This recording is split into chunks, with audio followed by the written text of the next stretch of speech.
صاحب عزیزم جانم. فکر کنم یادت رفت در حیاتو ببندی.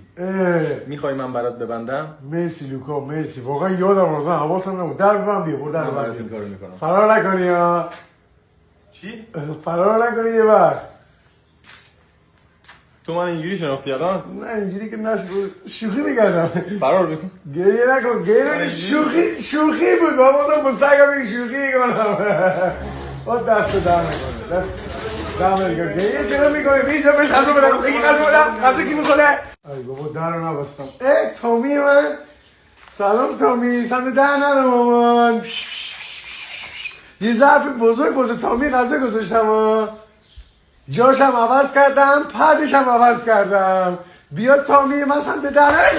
تامی بابا بیا، تامی نرو تو باشه.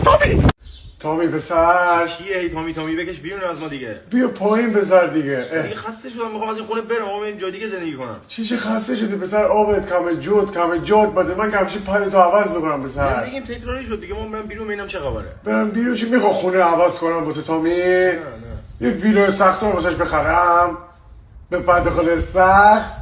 آره نمیدونم، فکر میکنم ببینم چه خبره. خب باشه پسر، فکر بگو من خبر بده. خب اگه تا غروب برگشتم خونه یعنی اوکی، اگه برنگشتم یعنی میخوام برم به گربه‌های ولگرد. پسر برگرد، تو رو خدا اذیت نکن. اصرار نکن دیگه، اصلا من اینجا خب باشه، من دیگه صحبت میکنم. پسر باشه من میرم زودتر برگرد.